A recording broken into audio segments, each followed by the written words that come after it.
Clara's bare feet slipped in the mud as they dragged her onto the auction block. Blood still ran down her legs. Her baby born not 20 minutes ago screamed against her chest, and she couldn't even hold her properly because her hands were chained.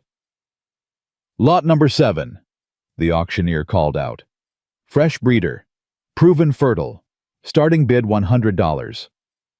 She searched the crowd of men for one kind face. Just one. But all she saw were wolves calculating her worth.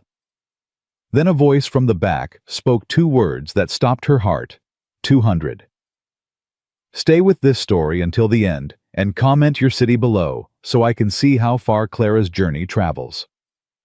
The rain hadn't stopped for 3 days. Clara May Whitfield pressed her back against the rough wooden wall of the holding pen, one arm wrapped around her swollen belly, the other hand gripping the iron bars until her knuckles went white. Around her 6 other women huddled in the straw, their eyes empty, their spirits long since broken. "You're next." The guard's voice made her flinch. She hated that she still flinched after 8 years of this life, but her body had learned fear the way other bodies learned breathing. "I said move, girl." Clara didn't move. She couldn't. The pain had started an hour ago, a deep, wrenching ache that told her the baby was coming whether she was ready or not. "I'm not going out there," she said. Her voice came out steadier than she felt. "The baby's coming." The guard laughed. "That's exactly why you're going out there. Fresh breeder with proof of fertility. You'll fetch double what Crenshaw paid for you." "Please." The word tasted like ash. She'd sworn she'd never beg again, but the contraction that ripped through her stole her pride along with her breath. "Please just give me a few hours. The baby—" "Ain't my problem." He unlocked the pen and grabbed her arm, hauling her upright. Clara's legs buckled, but he didn't slow down. He dragged her through the mud past the horse stalls and the cattle pens toward the raised platform where the auction was already in progress. "Got a live one here," he called out to the auctioneer. "Crenshaw's girl. He wants her sold tonight." The auctioneer, a wiry man with tobacco-stained teeth, looked Clara up and down like she was a horse he was considering purchasing. His gaze lingered on her belly, and he smiled. "Perfect timing. Gentlemen love a proven breeder." Another contraction hit, and Clara doubled over gasping. The auctioneer grabbed her chin, forcing her head up. "None of that now. You smile pretty for the buyers, and maybe one of them will be gentle with you." Clara spat in his face. The slap came fast and hard, snapping her head to the side. Stars exploded behind her eyes, and she tasted blood where her teeth had cut the inside of her cheek. "Try that again," the auctioneer hissed, wiping his face. "And I'll sell that baby separate. See how you like that." The fight drained out of her. Not for herself, she'd stopped caring what happened to herself years ago, but for the life growing inside her.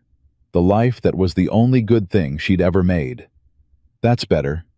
He straightened her dress, arranged her hair, and pushed her toward the steps of the auction block.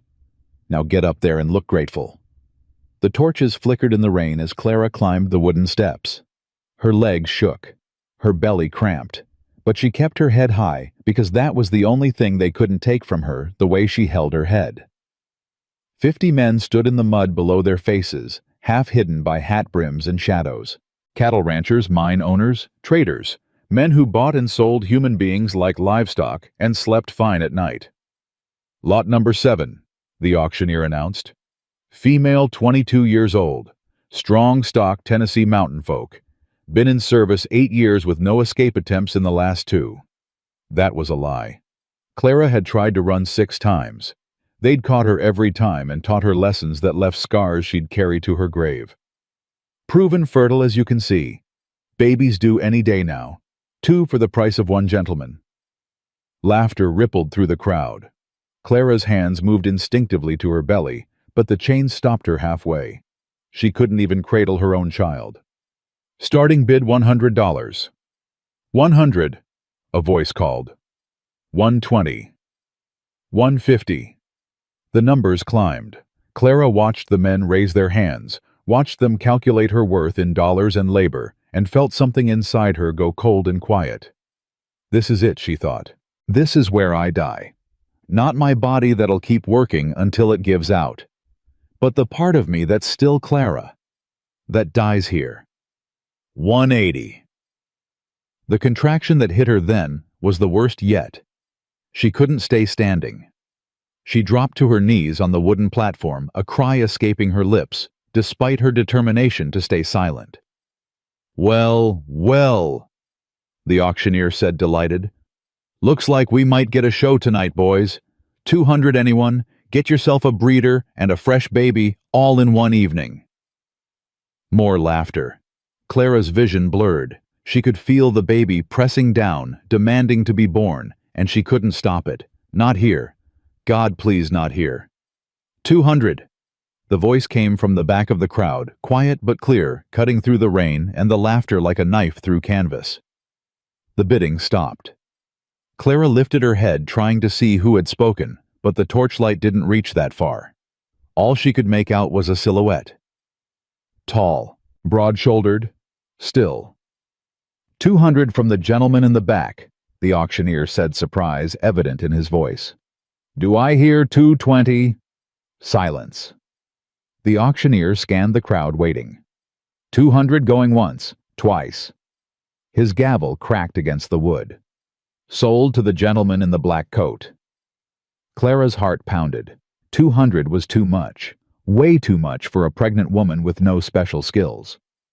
Men didn't pay that kind of money unless they wanted something terrible. She watched the buyer step forward to settle his payment, but she couldn't see his face. The guard hauled her off the platform and toward the payment table, her bare feet slipping in the mud, her body screaming with each step. "Here's your merchandise, sir." The guard shoved her forward, and Clara stumbled, falling to her knees at the buyer's feet. She looked up, rain streaming down her face, and finally saw him. He was older than she'd expected. Mid-30s, maybe. Weathered face like he'd spent his whole life outdoors. Dark hair going gray at the temples. And eyes, pale gray eyes that looked at her not like property, not like merchandise, but like a person. "Can you stand?" he asked. His voice was low, quiet. Clara stared at him. It was such a strange question. Not, "Get up or on your feet or move." Just, "Can you stand?" "I don't know," she heard herself say. He nodded, as if that was a perfectly reasonable answer, and held out his hand.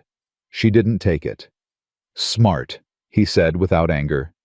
"You don't know me yet." He lowered his hand and turned to the clerk. "I need the papers for her and the baby both. Full ownership transfer." "The baby ain't born yet, sir. Can't write papers for—" "Then write 'and any offspring' on the bill of sale. Make it legal." The clerk shrugged and did as he was told. The stranger paid in cash, counted out the bills slowly, deliberately, and tucked the papers into his coat. Then he turned back to Clara. "My wagon's at the edge of the yard. Can you walk that far?" Another contraction hit. Clara gasped, her hands flying to her belly, but the chains caught her short again, and frustration joined the pain. "Get these off me," she managed through gritted teeth. The stranger looked at the guard. "Key."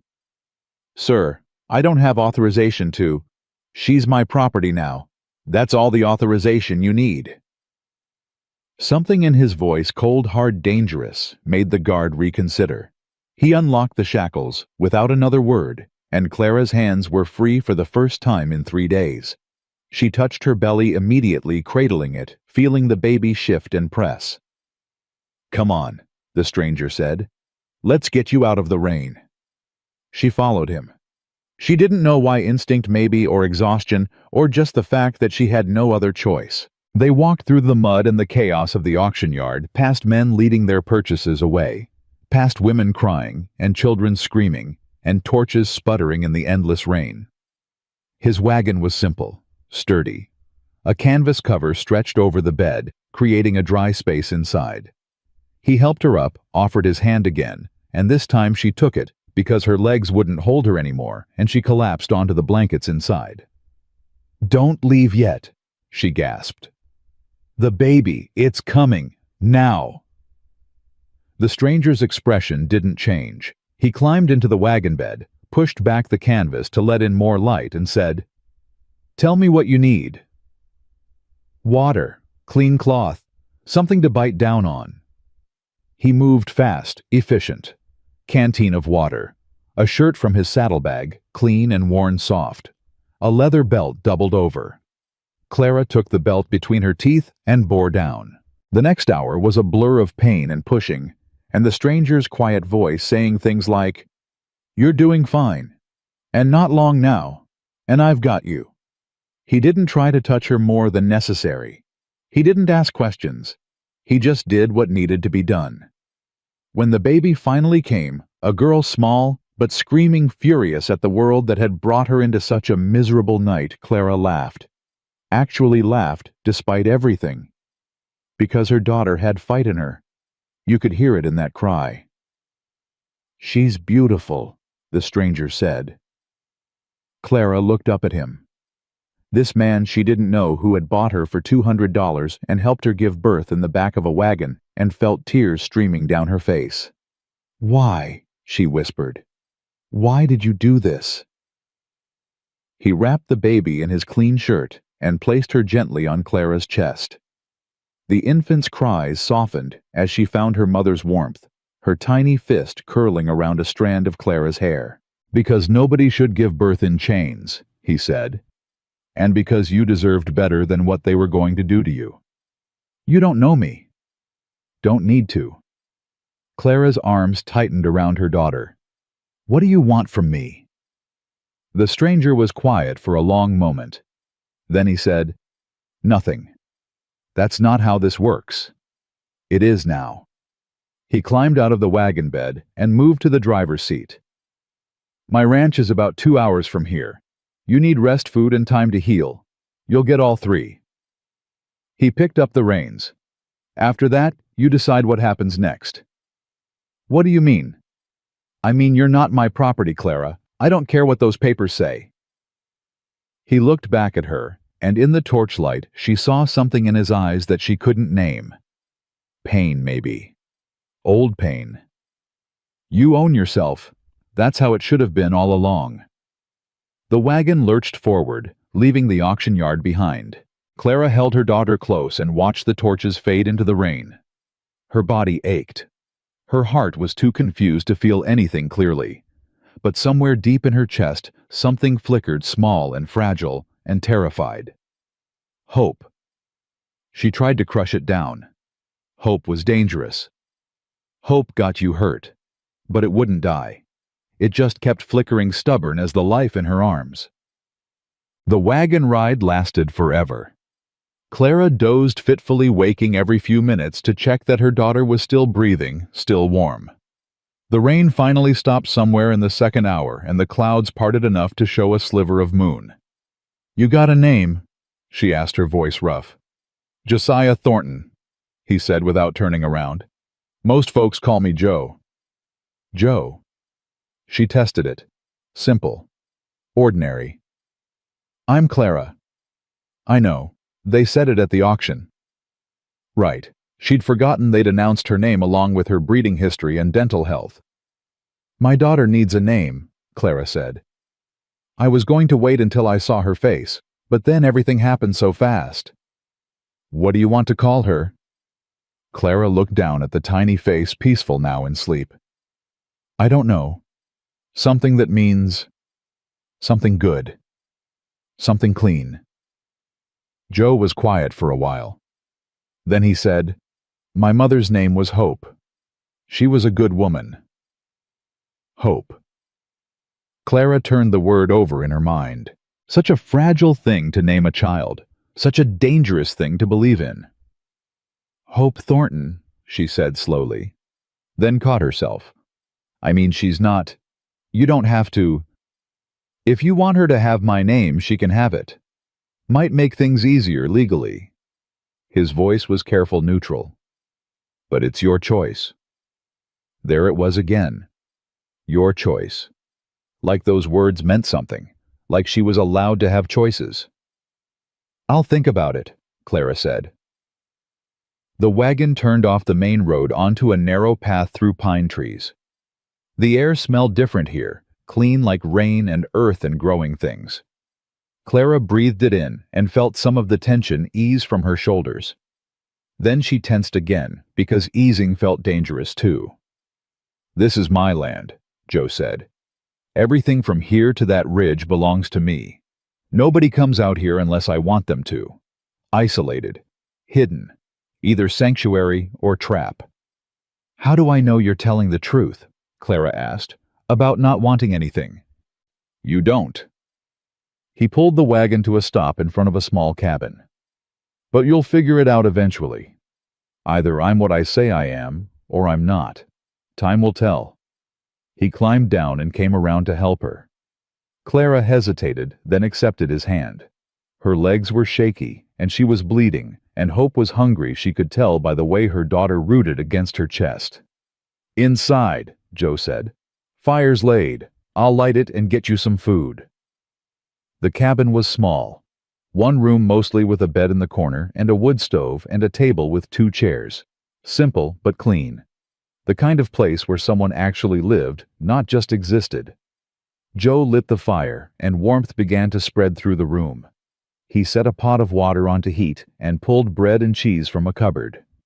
"Bed's yours," he said. "I'll sleep by the stove." "Where did you sleep before?" "In the bed." "Then I should sleep by the stove. This is your home." "You just gave birth." His voice was firm, but not harsh. "You need rest, real rest. The bed's yours. That's not negotiable." Clara wanted to argue. She hated charity, hated being indebted, hated the feeling of owing someone something she could never repay. But Hope was crying now. Soft mewling sounds that tugged at something primal in Clara's chest. And exhaustion was pulling at every muscle, and the bed looked softer than anything she'd slept on in years. "Okay," she said. "Thank you." "Don't thank me yet." Joe brought her a cup of warm water and a plate of bread. "Eat first. Feed the baby. Then sleep. We can talk tomorrow." "Talk about what?" "Whatever you want." He moved toward the door. "I'll be in the barn if you need anything. Just holler." Then he was gone, and Clara was alone with her daughter in a stranger's cabin surrounded by warmth and silence, and the terrifying possibility that maybe, just maybe, she was finally safe. She ate. She fed Hope, marveling at how natural it felt, how the baby knew exactly what to do, even though neither of them had done this before. She climbed into the bed her daughter tucked against her chest and pulled the blankets up to her chin.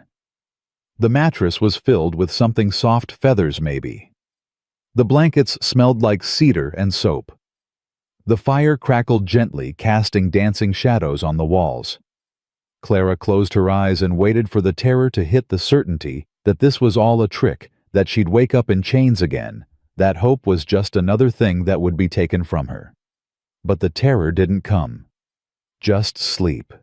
Deep and dreamless and safe. She woke to sunlight streaming through the window and the smell of coffee. For a long, disoriented moment, Clara didn't know where she was. Then memory flooded back: the auction, the stranger, the birth, the cabin, and she sat up so fast her head spun. Hope was still sleeping, still breathing, still perfect. "Morning." Joe's voice came from across the room. He was sitting at the table, a cup of coffee in front of him, watching her with those careful gray eyes. "How do you feel?" he asked. Clara took stock. She was sore everywhere, bleeding, still exhausted down to her bones. But alive, free, in a warm cabin with a full belly and her daughter in her arms. "Better than I should," she admitted. Joe nodded like that was the answer he'd expected. "There's more bread, eggs too if you want. I can cook 'em while you feed the baby." "You don't have to." "I know I don't have to." He stood and moved to the stove. "But you need to eat, and I need to eat, so I might as well make enough for both of us." Clara watched him crack eggs into a pan with easy competence. Nothing about his movements was threatening. Nothing about him seemed dangerous, except for the quiet way he carried himself, like a man who knew how to be dangerous if he needed to be. "Where did you learn to cook?" she asked. "My wife taught me, before she died." The words hung in the air. Clara didn't know what to say to them. "I'm sorry," she managed. "It was 9 years ago." He flipped the eggs. "I've made my peace with it." 9 years alone. Clara couldn't imagine it. Even in the worst of her captivity, she'd been surrounded by people. Other workers, other prisoners, guards and owners and buyers. Loneliness had been a luxury she'd never experienced. "What happened?" she asked, then immediately wished she hadn't. "I'm sorry. That's none of my business." "She died in childbirth. Baby didn't make it either." His voice was matter-of-fact, but Clara could hear the old grief underneath. "Her name was Margaret. I called her Maggie. She's buried out back under the oak tree." Clara looked out the window and saw it a massive oak with autumn leaves, and beneath it 2 simple wooden crosses. "Your wife and your child," she said softly. "Yeah." Silence stretched between them. Then Joe brought 2 plates to the table and set one in front of the bed. "You can get up when you're ready. No rush." Clara shifted Hope to one arm and managed to swing her legs over the side of the bed. Her body protested, but she ignored it. She'd worked through worse pain than this. "I have questions," she said. "I figured you would." "The papers you bought. What do they actually say? That I own you and any offspring you produce. Standard bill of sale for the territory." Clara's stomach turned. "So legally your property." Joe's jaw tightened. "But I told you, I don't believe in owning people. So those papers don't mean what they're supposed to mean. Then why buy them at all? Because if I hadn't, someone else would have, and they would have meant every word." Clara thought about the other buyers at the auction. The men with calculating eyes and cruel smiles. What would have happened to her to Hope if one of them had won? "You saved me," she said. "I gave you an option. You saved yourself by taking it." She didn't know how to respond to that. No one had ever talked to her this way, like she had power, like her choices mattered, like she was more than the sum of her usefulness. "What happens now?" she asked. "Now you eat." Joe pushed the plate closer. "And you rest. And you heal. That's the next week at least. After that." He shrugged. "Your choice." "Stop saying that." "Saying what?" "Your choice. Like it means something." Joe met her eyes. "It does mean something. That's the whole point." Clara looked down at Hope at her daughter's peaceful face and felt something crack open in her chest, something that had been sealed shut for so long she'd forgotten it existed. "I don't know how to choose," she whispered. "I've never been allowed to." "Then you'll learn." Joe's voice was gentle but certain. "You've got time. I'm not going anywhere." Clara picked up the fork with shaking hands and took a bite of eggs. They were good. Simple, but good. Real food cooked with care, eaten without fear. She couldn't remember the last time a meal had tasted like anything other than survival. "Thank you," she said. "You already said that." "I know, but I mean it." Joe nodded, a small smile tugging at the corner of his mouth. "You're welcome, Clara. Now eat. You're going to need your strength." He was right about that, though neither of them knew it yet. Because somewhere out there, a man named Silas Crenshaw was learning that his property had been sold out from under him, and he was coming to take her back. The first week passed like a fever dream. Clara kept waiting for the other shoe to drop. She watched Joe constantly searching for signs of the monster hiding beneath the quiet exterior. She studied his movements when he thought she wasn't looking. She listened for changes in his voice that might signal danger, but the monster never appeared. Joe cooked meals and left them within reach. He chopped wood and fed the horses. He built a small cradle for Hope out of pine boards, sanding each edge smooth so there were no splinters to catch tiny fingers. He asked before entering the cabin when she was inside, He never raised his voice. He never touched her without permission. It was maddening. "Why do you keep the door unlocked?" Clara asked on the third morning. She was sitting up in bed now, strong enough to feed Hope without help, though still too weak to do much else. Joe looked up from his coffee. "Why would I lock it?" "To keep me from running." "You planning to run?" Clara hesitated. The honest answer was yes. Every instinct she had screamed at her to take Hope and disappear into the wilderness before this man showed his true colors. "I don't know," she said finally. Joe nodded like that was a perfectly reasonable answer. "Door stays unlocked. You want to leave, you leave. I won't stop you." "That doesn't make sense." "Why not?" "Because you paid $200 for me. That's a lot of money to just let walk away." Joe set down his cup and leaned back in his chair. "Let me ask you something, Clara. If I locked that door, if I chained you up like they did at the auction yard, would you stay?" "I wouldn't have a choice." "Exactly." His gray eyes held hers steadily. "And what kind of life is that? Staying because you can't leave? That's not living. That's just surviving." Clara's throat tightened. "I've been surviving for 8 years." "I know. And I'm sorry for that. But you don't have to survive here. You can live, if you want to." He stood and carried his cup to the wash basin. "The door's unlocked, Clara, not because I don't care if you leave, but because I want you to stay by choice. Anything else isn't worth having." She didn't know what to say to that. She'd never met anyone who talked like this, who thought like this. It made her head hurt and her heart ache in equal measure. "I'm going to check the fence line," Joe said, pulling on his coat. "Be back before dark. There's stew in the pot if you get hungry." "Joe." He paused at the door. "Why are you doing this? Really? And don't give me some vague answer about doing the right thing. I want to know the real reason." For a long moment he didn't answer. Then he said, "I had a sister, Ruth. She was 15 when they took her. Sold her somewhere down south. I looked for 3 years, but I never found her." Clara's breath caught.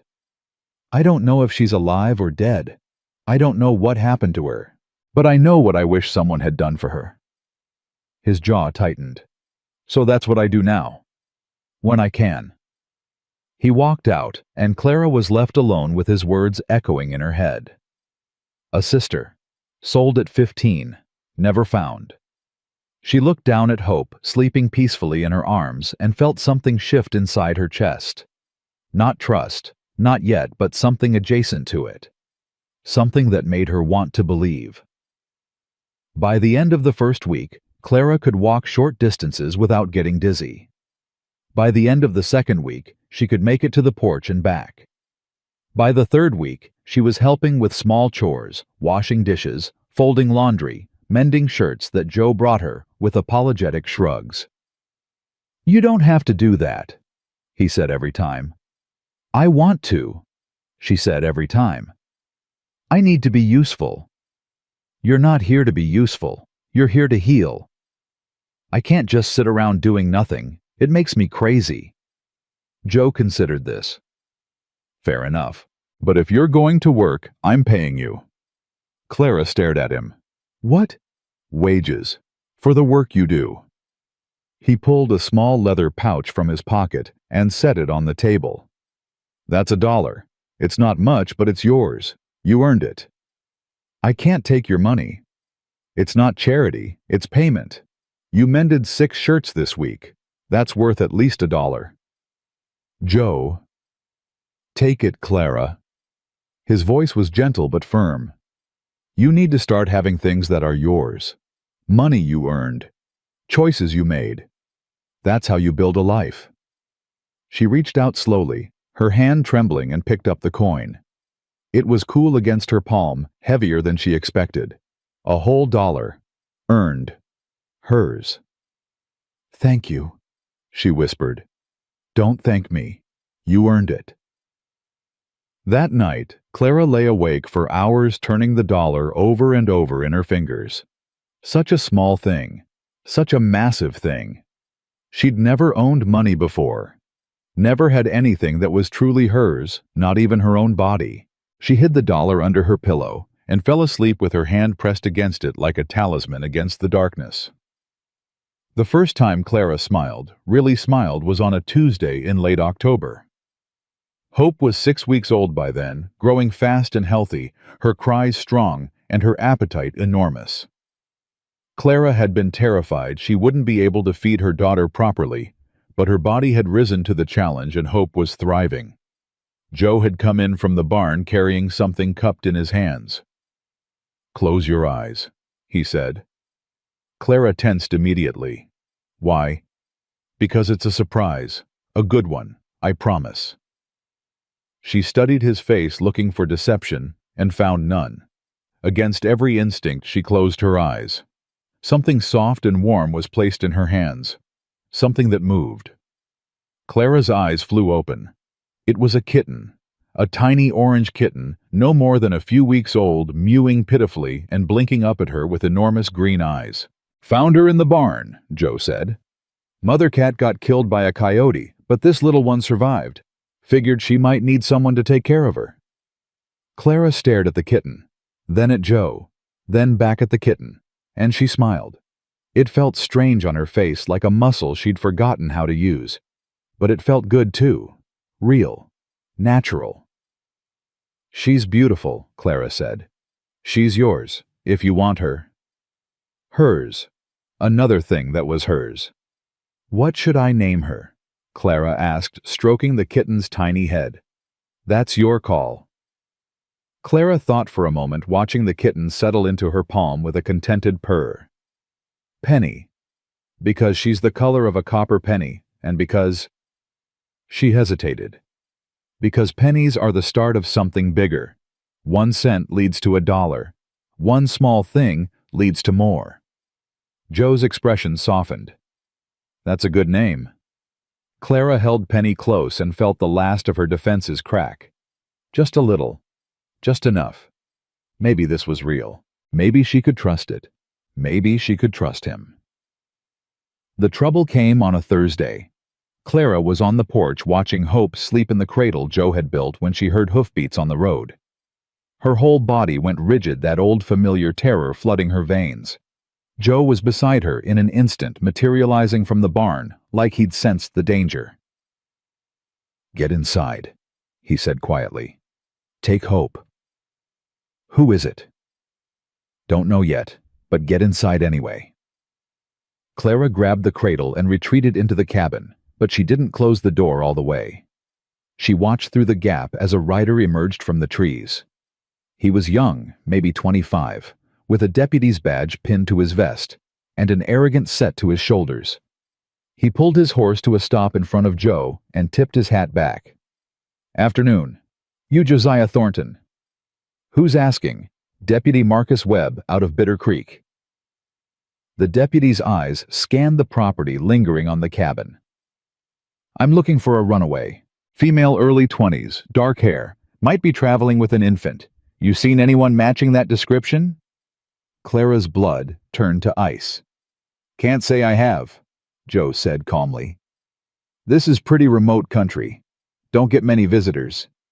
"That's so." Webb dismounted and walked a slow circle, his gaze sharp. "Because I got a report that says a woman matching that description was sold at auction 3 weeks back. Buyer paid cash, didn't give a name, and disappeared into the night." "Lot of buyers at those auctions. Could have been anyone." "Could have." Webb stopped walking, his eyes fixed on the cabin door. "Mind if I take a look inside?" "Yeah, I do mind." The deputy's hand drifted toward his gun. "That's not a request, Thornton. And this is private property." Joe's voice was steady, but Clara could see the tension in his shoulders. "You got a warrant?" "Don't need one. I'm tracking stolen property." "Property?" Joe's jaw tightened. "You mean a human being?" "I mean a legal asset belonging to Mr. Silas Crenshaw of the Crenshaw Cattle Company." Webb pulled a folded paper from his pocket. "Got a bill of sale right here showing she was sold without his authorization, making your purchase invalid. making her still his. Clara's stomach heaved. Crenshaw. She should have known he wouldn't let her go. She was worth too much to him, not as a person, but as proof that no one escaped his grasp. "Let me see that paper," Joe said. Webb handed it over with a smirk. Joe read it carefully, his expression unreadable. "This says the sale at the Cartwright auction was unauthorized," Joe said finally. "But I bought her at the Cartwright auction, paid full price, got my own papers to prove it." "Don't matter. Crenshaw had a prior contract, legal and binding. Your purchase was invalid." "Then Crenshaw should take it up with Cartwright, not with me." Webb stepped closer, his voice dropping. "Let me make this real simple for you, Thornton. You hand over the woman and the baby and nobody gets hurt. You make this difficult and things get ugly fast. Crenshaw's got powerful friends, judges, senators, men who can make your life very unpleasant." Joe met his gaze without flinching. "Is that a threat?" "It's a fact." Webb smiled, cold and sharp. "You've got until sundown to think about it. I'll be back with more men and a warrant. And if that woman's not ready to go, we'll take her by force."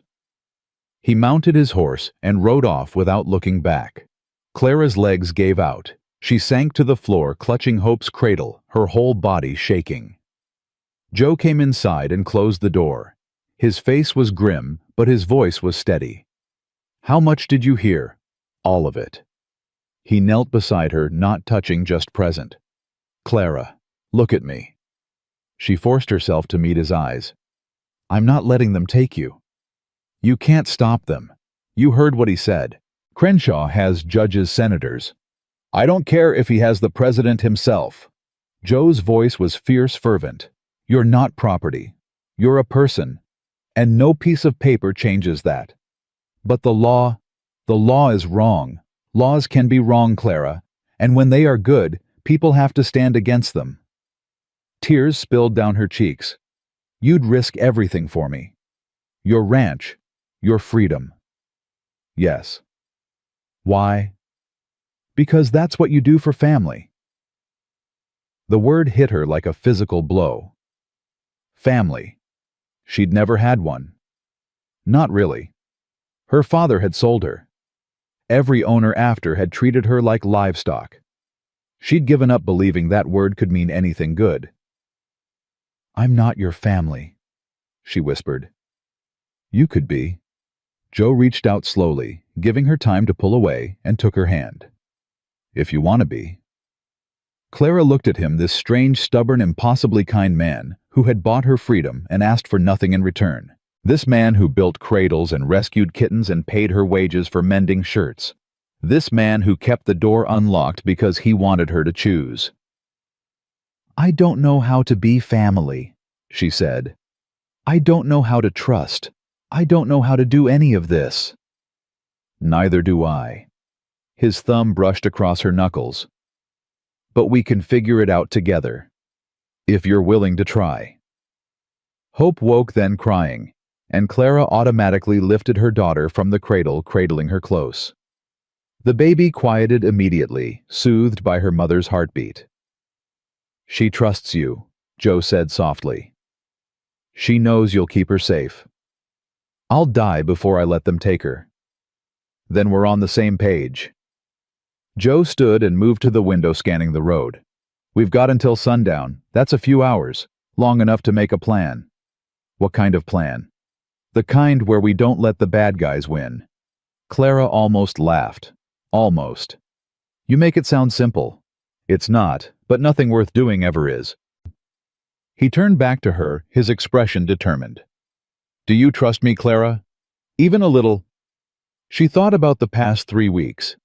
The unlocked door, the wages for honest work, the kitten named Penny, and the cradle sanded smooth. The way he never touched her without asking.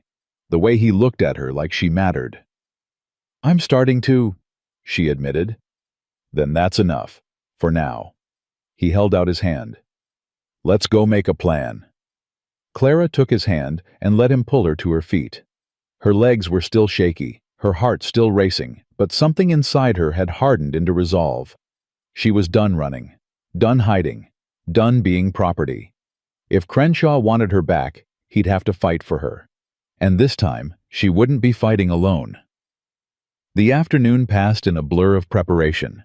Joe moved with quiet efficiency, checking his rifle, loading his pistol, positioning furniture near the windows where he could take cover if needed. Clara watched him, hope strapped to her chest in a sling Joe had fashioned from a bedsheet. "Have you done this before?" she asked. "Done what?" "Fought people, shot at them." Joe paused, his hand stilling on the rifle stock. "Couple times, before I came out here, back when the war was still fresh and men thought they could take what wasn't theirs." "Did you win?" "I'm still here, aren't I?" It wasn't really an answer, but Clara didn't press. She had her own dark memories, her own violent chapters. Everyone who survived long enough accumulated them. "What do you need me to do?" she asked. "Stay with Hope. Keep her safe." He met her eyes. "If things go bad, there's a root cellar under the barn. Entrance is hidden behind the feed bins. Get in there. Stay quiet. Don't come out until I come for you. And if you don't come, then wait until morning and head north. There's a town called Silver Falls, about 2 days' ride. Find the church there. Ask for Father Michael. Tell him Joe Thornton sent you. He'll help." Clara's chest tightened. "You've thought about this before." "I think about everything. Comes from living alone." He crossed to her close, but not crowding. "Clara, if something happens to me, nothing's going to happen. If something happens," he repeated firmly, "I need you to keep going. For Hope. For yourself. Don't let my death be the end of your story. Promise me." She didn't want to promise. She didn't want to think about a world where Joe Thornton wasn't in it, steady and calm and impossibly kind. But she saw the need in his eyes, the desperate need to know she'd survive, even if he didn't. "I promise," she said. He nodded once, satisfied. "Good. Now let's hope it doesn't come to that." The sun was touching the horizon when the riders appeared. 6 of them, including Deputy Webb, their horses kicking up dust as they thundered down the road. They stopped at the edge of Joe's property line, dismounting in a loose formation that spoke of practiced violence. Clara watched from the window, her heart hammering. Hope was hidden in the root cellar, already tucked into a nest of blankets, with Penny the kitten curled beside her for warmth. Every maternal instinct Clara possessed screamed at her to be down there with her daughter, but she couldn't leave Joe to face this alone. "Stay behind me," Joe said quietly. "And whatever happens, don't let them see you afraid." He opened the door and stepped onto the porch, rifle held loose, but ready. "Evening, gentlemen," he called out. "Y'all lost?" Webb stepped forward, a sneer on his face. "You had your chance, Thornton. Now we do this the hard way." Funny thing about hard ways. Joe didn't raise his rifle, but his thumb moved to the hammer. They tend to get people killed. The only one getting killed is you if you don't hand over that woman. She's not here. Don't lie to me. I saw her through the window this afternoon. Then you saw a ghost. I live alone. Webb's sneer widened. "Search the place, boys." 2 men started forward. Joe raised his rifle. "I'd think real hard about the next few seconds if I were you. First man who sets foot on my property without permission is going to meet his maker." The men hesitated, looking back at Webb. "You'd shoot a lawman, Thornton. You're not a lawman right now. You're a home invader. And in this territory, I've got every right to defend what's mine." Webb's hand moved toward his gun. Clara watched the scene unfold like a nightmare in slow motion. She saw the deputy's fingers curl around the grip, saw Joe's shoulders tense, saw the moment when violence became inevitable. And then a voice rang out from behind the riders. "That's enough." Everyone turned. A man on horseback was approaching from the road, flanked by 2 others wearing tin stars. He was older, gray-haired, with the weathered authority of someone who'd worn a badge for decades. "Sheriff Crawford," Webb sputtered. "I didn't know you were—" "I came because I got a report about a posse riding out to harass a peaceful citizen." Crawford's voice was cold.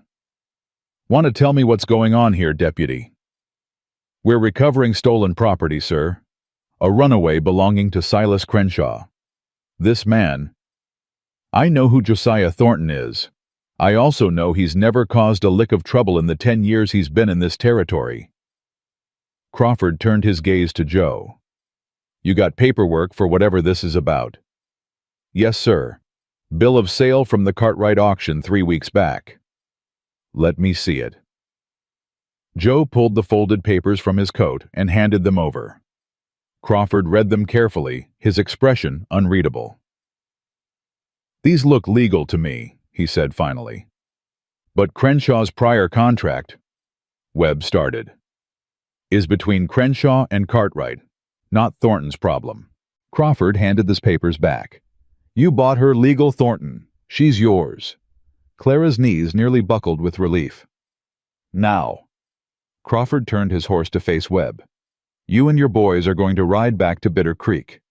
And you're going to tell Silas Crenshaw that if he has a dispute with this sale, he can take it up in civil court like a civilized man, not with guns and intimidation. Crenshaw's not going to like this. Crenshaw can go to hell for all I care. I'm the law in this county, not him. Crawford's voice hardened. And if I hear about any of you coming back here to cause trouble, I'll throw you in jail so fast your heads will spin. Are we clear? Webb's jaw worked with barely suppressed rage, but he nodded. Clear.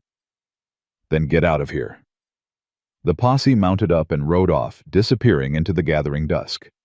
Crawford watched them go, then turned back to Joe. You might want to keep your rifle handy for the next few weeks, he said. Crenshaw's not the type to give up easy. I figured. Crawford's gaze shifted to the cabin where Clara stood silhouetted in the doorway. His expression softened. That her? Yeah. She looks scared. She's been through a lot. Crawford nodded slowly. Take care of her, Thornton, and take care of yourself. This territory needs more men like you. He tipped his hat and rode away, his deputies following. Joe stood on the porch for a long moment watching the road. Then he turned and walked back inside. Clara met him at the door. Is it over? She whispered. For now. He set his rifle down and finally let out a breath he seemed to have been holding for hours. Crawford's a good man. He'll keep Webb in line. But Crenshaw... He shook his head. Crenshaw won't stop. Not completely. Men like him never do. Then what do we do? We live. Joe met her eyes, and for the first time Clara saw exhaustion beneath his steady calm. We live our lives, raise hope, build something good, and if Crenshaw comes back, we deal with it then. That simple? Nothing simple, but that's the plan. Clara looked at this man, this impossible man, who had faced down 6 armed men to protect her, who had risked everything, his ranch, his freedom, his life, for a woman he barely knew. Thank you, she said, for everything. You don't have to thank me. Yes, I do. She stepped closer, close enough to touch, though she didn't. Not yet. No one's ever fought for me before, not once in my whole life. Then everyone you've ever known was a fool. The words were simple, matter of fact, but they broke something open inside her. Tears spilled down her cheeks, and she didn't try to stop them. I need to get Hope, she managed. She's in the root cellar. I'll come with you. They walked to the barn together in the fading light, their shoulders almost touching. Clara descended into the cellar and found Hope exactly where she'd left her, sleeping peacefully with Penny purring beside her. Hey, baby girl, Clara whispered, lifting her daughter carefully. We're okay. We're safe. She climbed back up, and Joe was there waiting, his hand extended to help her. She took it without hesitation this time, without calculating the risk, without waiting for the catch. Let's go home, he said. Home. Such a small word. Such an enormous thing. Clara let him lead her back to the cabin. Hope warm against her chest, and something warm and fragile blooming in her heart. Maybe she could trust this. Maybe she could trust him. Maybe for the first time in her life, she could stop surviving and start living. The weeks that followed were the strangest of Clara's life. Not because anything terrible happened, but because nothing did. Each morning she woke in the same bed, in the same cabin, with the same man making coffee by the stove. Each day unfolded in predictable rhythms: feeding Hope, mending clothes, tending the small garden Joe had started behind the cabin, cooking meals together, eating them together, sitting on the porch together as the sun went down. It was ordinary. It was peaceful. It was terrifying. "You're waiting for something bad to happen," Joe said one evening. They were sitting on the porch, Hope sleeping in Clara's arms, Penny the kitten curled at their feet. Clara startled. "What?" "I can see it in your eyes. Every time you start to relax, something tightens up again, like you're bracing for a blow." She wanted to deny it, but she couldn't. He knew her too well now. Somehow in the past 6 weeks, he'd learned to read her like a book. "I don't know how to stop," she admitted. "I know." His voice was gentle.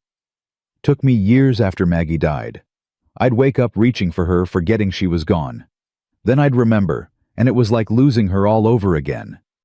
"How did you get through it?" "One day at a time, 1 hour at a time sometimes." He looked out at the mountains painted gold by the setting sun. "Eventually, the good moments started lasting longer than the bad ones. Eventually, I could breathe without it hurting. And now I have good days and hard days, but mostly good." He turned to look at her, and something in his expression made her chest tighten.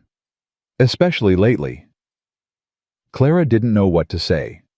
She held Hope a little closer and watched the light fade from the sky.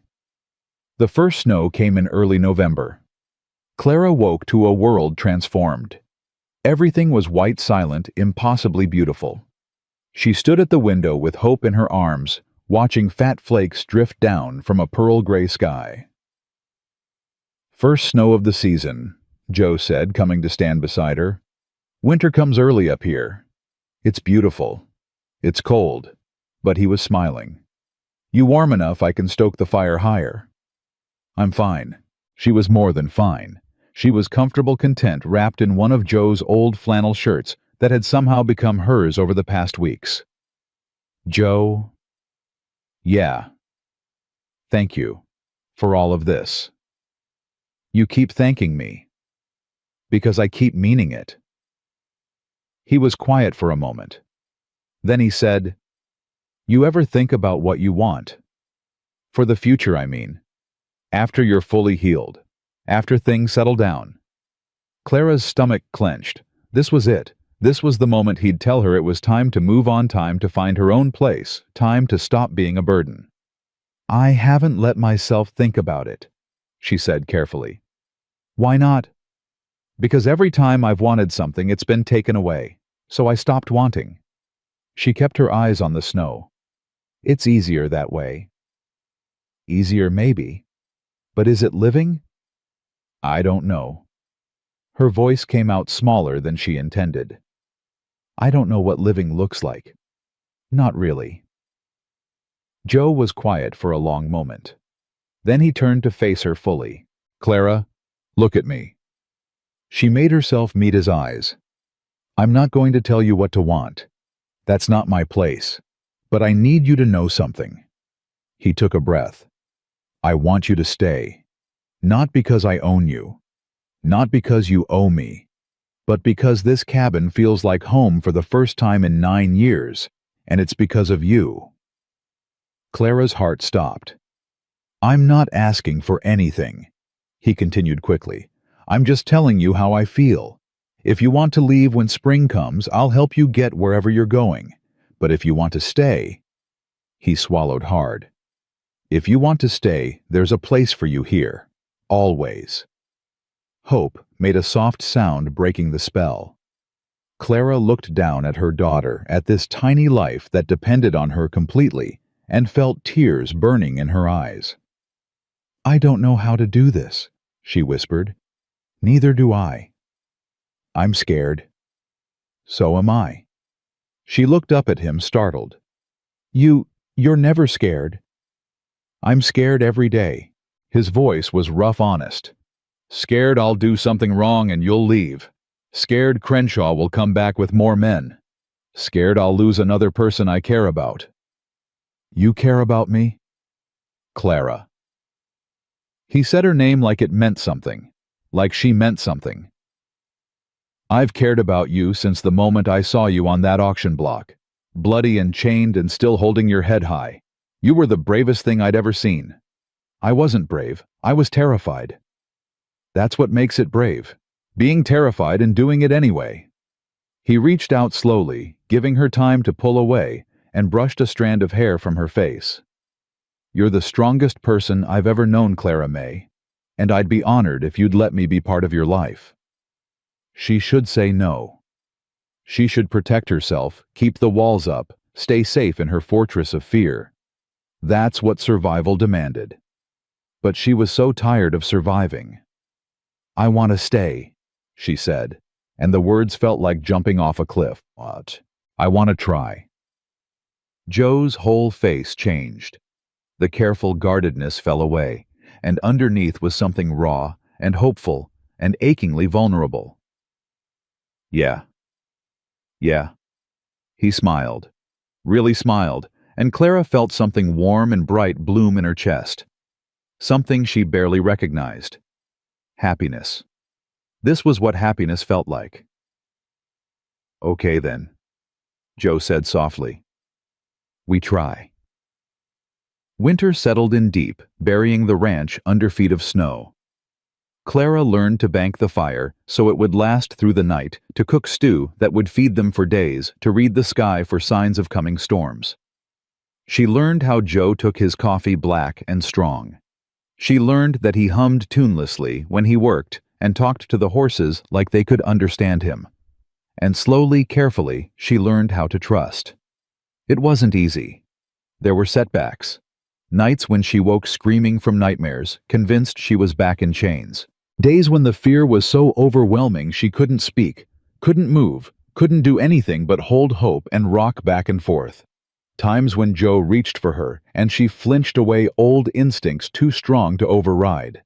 But he never got angry, never pushed, never made her feel broken or damaged or less than.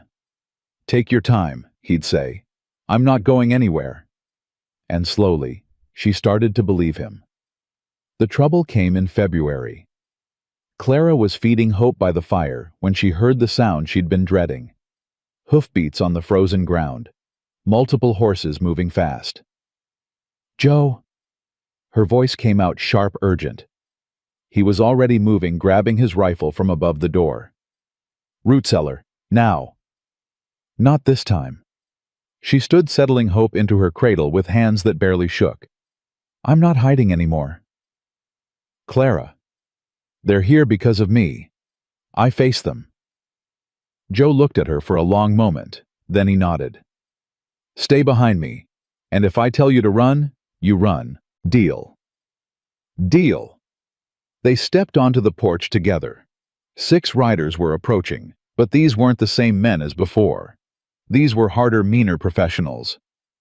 And at their head, on a massive black horse, rode a man Clara had hoped never to see again. Silas Crenshaw. He was older than she remembered, his silver hair gleaming in the winter light, his expensive coat out of place in the wilderness. But his eyes were the same. Cold, calculating, dead. Miss Whitfield. He tipped his hat like they were meeting at a social gathering. You've caused me quite a bit of trouble. Clara's whole body wanted to shake, but she locked her knees and kept her voice steady. My name is Clara, not Miss Whitfield, not property, not breeder, Clara. How touching. Crenshaw's smile didn't reach his eyes.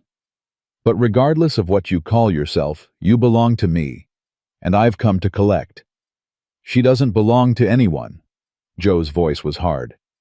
I've got legal papers that say otherwise. Legal papers. Crenshaw laughed softly. You think pieces of paper matter out here? You think courts and judges will protect you? He gestured to his men. This is what matters. Force, power, the ability to take what you want. Then take it. Joe raised his rifle. But you'll have to go through me first. Brave words, Foolish but brave. Crenshaw studied him for a moment. I know who you are, Thornton. I know about your wife, your sister, your sad little ranch in the middle of nowhere. I know you think you're some kind of hero, saving fallen women from their rightful owners. Joe's jaw tightened, but he didn't respond. Here's what's going to happen. Crenshaw pulled a thick envelope from his coat. I'm going to offer you $500 for the woman. That's more than double what you paid. You'll take it, she'll come with me, and we'll all pretend this unpleasantness never happened. No. I beg your pardon. I said no. Joe's grip on the rifle didn't waver. She's not for sale. Not for 500. Not for 5,000. Not for any amount. Crenshaw's pleasant expression finally cracked. You're making a mistake, Thornton. Maybe, but it's mine to make. Very well. Crenshaw tucked the envelope away. I tried to be civilized about this. Remember that. He nodded to his men, and they started forward. Joe fired into the air. The horses spooked, dancing sideways. The men reached for their guns, and in the chaos, Clara heard a sound that made her blood freeze. Hope was crying. Inside the cabin. One of Crenshaw's men heard it too. His eyes went to the door, and a cruel smile spread across his face. Boss, there's a baby in there. Crenshaw's expression transformed. A baby, well, this is interesting. Don't you dare! Clara's voice came out deadly. Don't you even think about it. A proven breeder and her offspring. That's quite a package. Crenshaw was calculating again, his eyes bright with greed. The offer just went up. $600 for both of them. I'll kill you. Clara didn't recognize her own voice. It was low, savage, utterly certain. If you touch my daughter, I will kill you. I don't care what happens to me after. I will tear you apart with my bare hands. For a moment, something flickered in Crenshaw's eyes. Uncertainty, maybe. Fear. Then he laughed. Such spirit. No wonder you've been so difficult to replace. He turned to his men. Take the woman, kill Thornton, and get me that baby. Everything happened at once. Joe fired, hitting one of the men in the shoulder. The others charged forward. Clara grabbed Joe's hunting knife from his belt and ran for the cabin. She heard gunshots behind her, heard shouting, heard the sound of bodies colliding. She didn't look back. Hope was screaming now, terrified by the noise. Clara scooped her up knife still clutched in her free hand and looked for an escape route. The window. The back window that looked out on the forest. She was halfway across the room when the front door crashed open. One of Crenshaw's men stood there, blood streaming from a cut on his face, gun raised. Don't move, he growled. Clara didn't think. She threw the knife. It wasn't a good throw. It was desperate, awkward, born of instinct rather than skill. But somehow, impossibly, it found its mark. The blade buried itself in the man's gun arm, and he screamed, dropping his weapon. Clara didn't wait. She grabbed the fallen gun, held Hope tight against her chest, and ran out the back door. The snow was knee-deep, almost impossible to move through. But terror gave her strength she didn't know she had. She plowed forward. Hope's cries muffled against her shoulder, the gun clutched in her frozen fingers. Behind her she heard shouting. More gunshots. Then silence. She couldn't think about what that silence meant. She couldn't think about Joe alone against 5 armed men. She could only think about putting one foot in front of the other, getting her daughter to safety. The root cellar. Joe had said the entrance was hidden behind the feed bins. She made it to the barn, gasping lungs burning from the cold. Shoved aside the heavy bins with strength she shouldn't have possessed. Found the trapdoor, down into the darkness, down into safety. She pulled the door closed above her and held Hope in the black silence, listening to her own ragged breathing. Minutes passed, hours maybe, she couldn't tell. Then footsteps, heavy, deliberate, coming closer. Clara raised the gun. The trapdoor opened and light flooded in. Joe's face appeared above her, pale and bloody but alive. Clara, his voice cracked. Thank God. She started crying then, couldn't stop. She climbed out of the cellar and fell into his arms. Hope pressed between them, all 3 of them shaking. Is it over? She gasped. Are they gone? Crawford and his men showed up. Someone in town saw them riding this way and got word to the sheriff. Joe's arms tightened around her. It's over. Crenshaw's been arrested. It's over. Over. Clara couldn't process the word. Couldn't believe that the nightmare that had haunted her for 8 years was finally truly finished. The man I stabbed. He'll live, unfortunately. Joe pulled back to look at her. Clara, you saved yourself. You saved Hope, without waiting for anyone else to do it. Do you understand what that means? She shook her head, too overwhelmed to think. It means you're free. Not because I bought your papers. Not because the law says so. Because you chose to fight. Because you refused to be property. His hands cupped her face gentle despite the blood on his knuckles. You freed yourself, Clara. That's something no one can ever take away. She stared at him, this man who had given her everything and asked for nothing, who had fought for her, bled for her, believed in her when she couldn't believe in herself. And she did something she'd never done before. She kissed him. It was awkward and desperate, and tasted like tears and blood. But it was also perfect. It was the most perfect thing she'd ever experienced. When they finally pulled apart, Joe was smiling. That rare, real smile that transformed his whole face. Does this mean you're staying? He asked. Clara laughed. Actually laughed despite everything. Yeah, I'm staying. Good. He kissed her forehead soft and tender. Let's go home. They walked back to the cabin together. Hope cradled between them, the winter sun breaking through the clouds at last. It wasn't the end of their story. Clara knew that. There would be trials and testimonies, legal battles over Crenshaw's assets, questions from people who wanted to understand how a piece of property could become a person again. But for the first time in her life, Clara wasn't afraid of the future. Because whatever came next, she wouldn't face it alone. The cabin was a mess when they got back. Broken furniture, shattered glass, blood on the floorboards. But it was still standing. Still home. I'll clean this up, Joe said, surveying the damage. You should rest. You and Hope both. I want to help.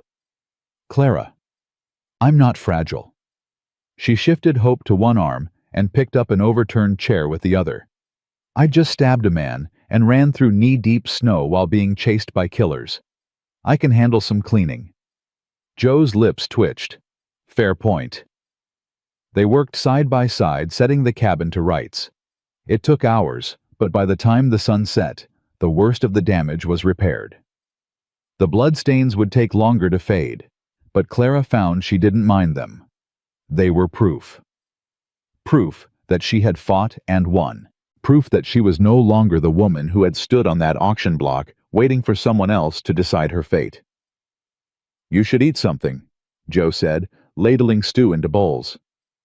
You've barely had anything all day. Clara realized he was right. She was starving. She ate 2 bowls of stew and half a loaf of bread, and it was the best meal she'd ever had. Clara. She looked up. Joe was watching her with an expression she couldn't quite read. I have something for you. He reached into his pocket and pulled out a small object. Placed it on the table between them. A ring. Simple iron worn smooth with age, but beautiful in its simplicity. It was my father's, Joe said quietly. He gave it to my mother the day he asked her to marry him. She gave it to me before she died. Said I should give it to someone who made me feel alive again. Clara's heart was pounding so hard she could barely breathe. I'm not proposing, Joe added quickly. Not yet. It's too soon for that, and you need time to figure out what you want. But I want you to have this, as a promise. A promise of what? That I'll wait, as long as you need. And when you're ready, if you're ever ready, I'll be here. He pushed the ring closer. No pressure, no expectations, just a promise. Clara picked up the ring. It was heavy in her palm, warm from being in his pocket. She turned it over, feeling the smoothness of the metal, the weight of what it represented. Yes, she said. Joe blinked. Yes, what? Yes, I'll marry you. I didn't actually ask. Then ask me. He stared at her for a long moment. Then a smile spread across his face, slow and bright and beautiful. Clara May Whitfield, will you marry me? Yes. She slid the ring onto her finger. It was too big meant for a man's hand, but she didn't care. It was hers. He was hers. This life was hers. Yes, I will marry you, Joe Thornton. He came around the table and pulled her into his arms, and she went willingly, completely without fear for the first time in her life. I love you, he said against her hair. I love you too. The words felt strange in her mouth. She'd never said them before, never had anyone to say them to. But they were true. They were the truest thing she'd ever spoken. Hope woke then, crying for attention, and they broke apart laughing. Clara lifted her daughter from the cradle and held her close, and Joe wrapped his arms around both of them. Our family, he said softly. Our family. Clara closed her eyes and let herself feel it. The warmth, the safety, the love. This was what living felt like, and she was never going back to just surviving again. Spring came slowly that year, like it was testing them. The snow retreated inch by inch, revealing brown grass and mud, and the first stubborn wildflowers pushing through the thawing earth. Clara watched the transformation from the porch each morning, hope in her arms, and felt something similar happening inside her own chest. She was thawing too, slowly, carefully, learning to trust the warmth. You're smiling again, Joe said one morning, coming up behind her with 2 cups of coffee. Am I? 3rd time this week. I've been counting. Clara took the coffee, their fingers brushing. She didn't flinch anymore when he touched her. That alone felt like a miracle. I was thinking about the wedding, she said. What about it? When should we do it? We never actually decided. Joe leaned against the porch railing, considering. Spring's traditional, when the wildflowers bloom. But it's your call. Our call. He smiled at that. Our call, then. Clara looked out at the mountains still capped with snow and thought about what she wanted. Not what was expected, not what was safe, but what she actually wanted. June, she said. When everything's green and alive. I want to get married surrounded by growing things. June it is. They stood in comfortable silence, watching the sunrise paint the sky in shades of pink and gold. Hope gurgled happily, reaching for the steam rising from Clara's coffee cup. She's getting so big, Joe said softly. 4 months already. I can't believe it. She looks like you. Clara studied her daughter's face. The same dark hair, the same determined set to her tiny jaw. But there was something else there, too. Something that belonged entirely to Hope. She looks like herself, Clara said. That's what matters. The trial came in April. Clara had known it was coming. Sheriff Crawford had warned them that Crenshaw would face justice for his crimes, and that meant Clara would have to testify, would have to stand in a courtroom and tell strangers what had been done to her. She didn't sleep for 3 nights before. You don't have to do this, Joe said, watching her pace the cabin floor. Crawford said there's enough evidence without your testimony. I have to. Clara, I have to. She stopped pacing and turned to face him. For 8 years I was silent. I did what I was told, took what was given to me, never spoke up, because I knew it wouldn't matter. No one was listening. Her hands clenched at her sides. Now someone's listening. Now I have a voice, and I'm going to use it. Joe studied her for a long moment. Then he nodded. Okay, then I'll be right there with you. You can't come into the courtroom. I'll be right outside the door, close enough that you'll know I'm there. He crossed to her and took her hands, uncurling her fists, smoothing his thumbs over her palms. You're not alone anymore, Clara. Whatever happens in that room, you come back out to me. She pressed her forehead against his chest, breathing him in. I'm scared. she whispered. I know. What if I can't do it? What if I freeze up or cry or... Then you freeze up or cry. That doesn't make you weak. It makes you human. He tilted her chin up, making her meet his eyes. You faced down 6 armed men to protect our daughter. You can face a courtroom. Our daughter. He'd started saying that a few weeks ago. Not your daughter. Not the baby. Our daughter. It made her heart ache every time. The courtroom was smaller than Clara had imagined. She sat in the witness chair, her hands folded in her lap to hide their trembling, and looked out at the sea of faces. The judge, stern and gray-haired. The lawyers in their dark suits. The jury, 12 men who would decide Crenshaw's fate. And Crenshaw himself, sitting at the defendant's table, watching her with those cold, dead eyes. State your name for the record, the prosecutor said. Clara May Whitfield. She paused. Soon to be Clara May Thornton. A murmur rippled through the courtroom. Crenshaw's expression flickered. Miss Whitfield, can you describe your relationship with the defendant? Clara took a breath. This was it, the moment she'd been dreading, the moment she'd been waiting for. He owned me, she said. Or he thought he did. For 3 years I was his property. He bought me from a cattle dealer when I was 19. And what did that ownership entail? Clara's stomach clenched, but she kept her voice steady. Labor. I worked in his house cooking and cleaning and serving his guests. When I got sick or slow, I was punished. When I tried to run, I was caught and punished worse. What kind of punishment? Beatings mostly, sometimes worse things. She didn't elaborate. She didn't need to. The scars on her back said enough. And when you became pregnant? He sold me to the auction house. Said a pregnant breeder would fetch a good price. The word tasted like poison, but she forced it out. I gave birth on the auction block. My daughter was less than an hour old when I was sold again. The courtroom was completely silent. Who purchased you at that auction? Josiah Thornton. He paid $200. Clara's voice softened. But he didn't buy me to own me. He bought me to set me free. The prosecutor nodded. No further questions. Crenshaw's lawyer stood. He was younger than Clara had expected, with slick hair and a confident smile that made her skin crawl. Miss Whitfield, you say my client owned you, but isn't it true that you were a willing participant in a labor contract? No. You didn't sign any documents agreeing to work in exchange for room and board. I signed documents because I was told I'd be beaten if I didn't. That's not willing. But you did sign them. A signature under threat isn't consent, it's survival. The lawyer's smile faltered. Let's move on.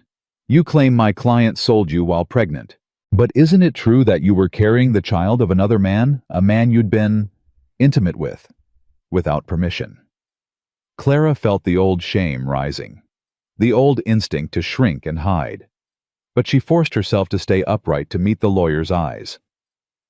I was raped, she said clearly, by one of Crenshaw's overseers. When I reported it, I was told it was my own fault for being too pretty. When I got pregnant, I was sold off because damaged goods fetch less. The lawyer opened his mouth to respond, but the judge cut him off. Counselor, choose your next words very carefully. The lawyer closed his mouth. After a long moment, he said, no further questions. Clara was excused. She walked out of the courtroom on shaking legs, pushed through the heavy doors, and found Joe exactly where he'd promised to be. She fell into his arms and sobbed. You did it, he murmured into her hair. It's over. You did it. I told them everything. Everyone knows now. Everyone knows what happened to me. And they know how strong you are. He pulled back to look at her, his eyes fierce. You stood in that room and told the truth. You faced the man who hurt you and didn't back down. Clara, that took more courage than anything I've ever seen. I was terrified. I know. That's what makes it brave. The verdict came 3 days later. Guilty on all counts.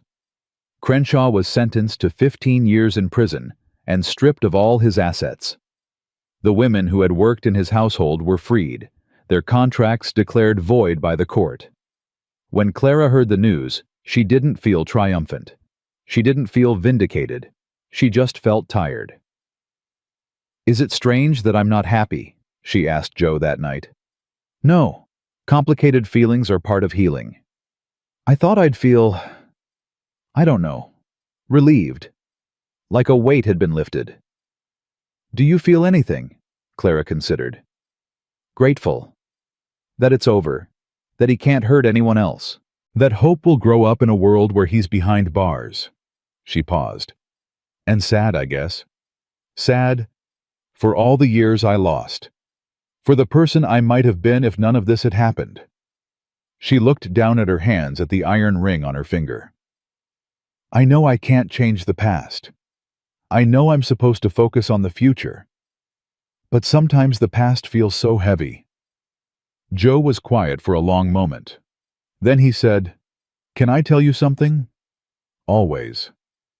After Maggie died, I spent a long time being angry. Not sad. Angry.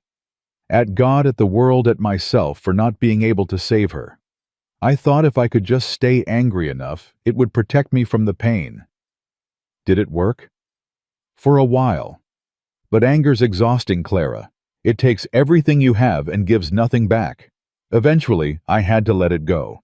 Not because Maggie deserved to be forgotten, but because I deserved to live." Clara met his eyes. "How do you let go?" "One day at a time. One choice at a time. You choose to get up in the morning. You choose to eat breakfast. You choose to smile at something small and stupid like a kitten chasing its tail. And slowly, so slowly, you almost don't notice the weight gets lighter." "That sounds hard." "It is. But you're not doing it alone." He took her hand. "That's the difference this time. You've got me. You've got hope. You've got a future worth fighting for." Clara squeezed his fingers, feeling the rough calluses against her palm. "I love you," she said. It still felt new, still felt fragile, but she was learning to say it anyway. "I love you too." Joe smiled. "Now come to bed. Tomorrow we start planning a wedding." The weeks leading up to June were a blur of preparation. Clara had never planned a wedding before. She'd never been to one, actually. The closest she'd come was watching through a window as one of Crenshaw's guests married off his daughter in a lavish ceremony that had seemed more like a business transaction than a celebration of love. This would be different. This would be real. "We don't have to make it fancy," Joe said. "We can keep it simple. Just us, the preacher, and Hope." "I want flowers," Clara said. "Wild flowers from the meadow behind the cabin. And I want to wear something that's mine. Something I chose." "Then we'll make it happen." They rode into Bitter Creek together. Hope strapped to Clara's chest and walked into the general store like it was the most normal thing in the world. The shopkeeper, a kind woman named Mrs. Patterson, helped Clara pick out fabric for a dress. Simple blue cotton, the color of the sky. "Getting married, are you?" Mrs. Patterson asked, cutting the fabric with practiced hands. "Yes, ma'am." "To that Thornton fellow, the one who faced down Crenshaw's men." "That's him." Mrs. Patterson smiled. "Good man, that one. Quiet, but good. You're lucky to have him." "I know." On the way home, Joe was unusually quiet. "What's wrong?" Clara asked. "Nothing's wrong." He hesitated. "I was just thinking about what Mrs. Patterson said, about you being lucky to have me." "It's true." "No, it's not. I'm the lucky one, Clara. You could have gone anywhere, done anything. But you chose to stay with me, a broken-down rancher with too much past and not enough future." Clara reached over and took his hand. "You're not broken. You're healing. Same as me. And as for the future..." She looked down at Hope, then back up at him. "I think our future looks pretty good." Joe's expression softened. Yeah. He lifted her hand to his lips and kissed her knuckles. "Then let's go home and build it." The night before the wedding, Clara couldn't sleep. She lay in bed staring at the ceiling, her mind racing with 1,000 thoughts. Tomorrow, she would become Clara May Thornton. Tomorrow, she would stand before God and witnesses and promise herself to Joe forever. Forever. It was such a big word, such a terrifying word. She'd spent 8 years believing she had no future, and now she was supposed to plan for eternity. "You're thinking too loud." Joe's voice came from across the room where he was sleeping on his bedroll. He'd insisted on keeping the arrangement until they were married. Old-fashioned, he'd said. Respectful. "Sorry," Clara whispered. "Go back to sleep." "Can't. Not with you worrying so loud." She heard him sit up. "Want to talk about it?" "I don't know what there is to say." "Try." Clara sat up too, pulling her knees to her chest. "What if I'm not good at this being a wife, I mean? I don't know how to be someone's partner. I've only ever known how to be someone's property." "Those are very different things." "I know. That's the problem. I don't have any examples of what a real marriage looks like. My father sold me Joe. He looked me in the eye and told me I was worth $30 and a forgiven debt." Her voice cracked. "How do I learn to be someone's equal when I've never been treated like one?" Joe was quiet for a long moment. Then she heard him moving, crossing the room, settling beside her on the bed. "Can I tell you about my parents?" he asked. "Please." "They came over from Ireland during the famine. Had nothing when they arrived. Just each other and a whole lot of hope." His voice was soft, remembering. "My father worked in the mines until he'd saved enough to buy land. My mother took in washing, mending whatever she could find. They were partners, Clara. Not in the legal sense, but in every way that mattered. When one fell down, the other picked them up. When one got scared, the other gave them courage." "That sounds beautiful." It was. And it wasn't easy. They fought sometimes, disagreed plenty, but at the end of every day, they chose each other. That's what marriage is, Clara. Not a contract, not a transaction. Just two people choosing each other over and over again. Clara felt tears burning her eyes. "What if I make the wrong choices? What if I hurt you without meaning to?" "Then I'll tell you, and we'll work through it together." Joe took her hand. "I'm not looking for perfection, Clara. I'm looking for you. Exactly as you are, with all your scars and fears and rough edges. That's who I want to marry. Even the broken parts. Especially the broken parts. They're part of who you are, and I love all of you." Clara leaned into him, letting his warmth surround her. "I don't deserve you," she whispered. "Yes, you do. And someday you'll believe that." He pressed a kiss to her temple. "Now try to sleep. We've got a big day tomorrow. Will you stay? Just until I fall asleep?" "I'll stay as long as you need." She lay back down, and he stretched out beside her, careful to keep a proper distance. But he held her hand, and she fell asleep to the sound of his breathing and the steady beat of his heart. The wedding morning dawned clear and golden.